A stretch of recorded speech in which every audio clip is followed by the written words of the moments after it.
Mental health के इस चौथे एपिसोड में आपका स्वागत है। आज हम बात करेंगे एक ऐसे समस्या के बारे में जिसमें व्यक्ति का नकारात्मक या अनुपयोगी विचार उसके कंट्रोल में नहीं होता, जिसकी वजह से उसका व्यवहार भी प्रभावित होता है। जैसे किसी व्यक्ति को यह विचार आए कि उसके हाथ साफ नहीं हैं। अमूमन सामान्य स्थिति में हाथ ठीक से धो लेने के बाद हाथ गंदे हैं वाले विचार नहीं आते, लेकिन आज हम जिस समस्या पर बात कर रहे हैं उसमें हाथ साफ होने के बाद भी या हाथ को निरंतर धोने के बाद भी व्यक्ति को ऐसा लगता है कि हाथ गंदे हैं। पिछले 1 घंटे में 20 बार हाथ धोने के बाद भी या पूरे दिन में 100 बार हाथ धोने के बाद भी उसे ये विचार आता रह सकता है कि उसके हाथ गंदे हैं। बाकी सभी कामों को छोड़कर उसका व्यवहार हाथ धोने पर केंद्रित हो जाता है। यह सिर्फ एक उदाहरण है।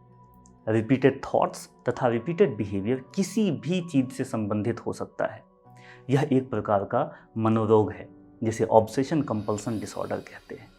अधिकांश लोगों में किसी न किसी चीज से संबंधित जुनूनी विचार या किसी काम को करने का जुनून होता है। इसका मतलब यह नहीं कि उसे ओसीडी है। जब कोई थॉट्स या बिहेवियर हमारे जीवन में समस्या पैदा करने लगे या उस थॉट्स बिहेवियर के कुचक्र में हम इतना उलझ जाएं कि हमारे जीवन के जो इम्पोर्टेंट काम है वही प्रभावित होने लगे, तो उसे ओसीडी कहा जा सकता है। आप समझ ही गए होंगे कि समस्या 2 स्तरों पर होगा। पहला, विचारों में समस्या, जिसे हम ऑब्सेशन कहते हैं।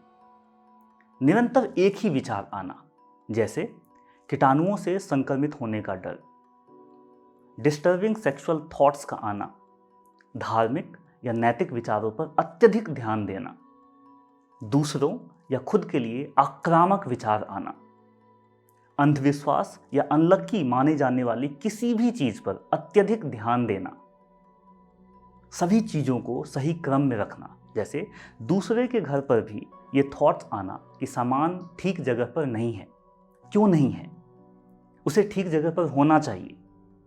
इसी विचार को लेकर विचलित रहना, ये कुछ ऑब्सेशन के एग्जाम्पल्स हैं। दूसरी समस्या व्यवहार से संबंधित है, जिसे हम कंपल्सन कहते हैं।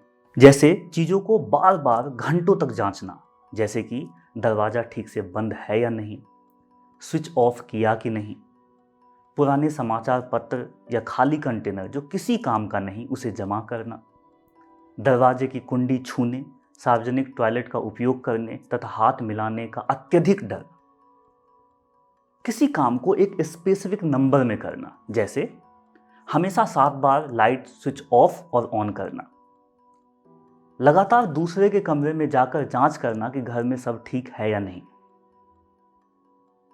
तो जैसा हमें पता चल गया कि समस्या 2 स्तरों पर होता है। पहला, विचारों में समस्या, दूसरा, व्यवहारों में समस्या।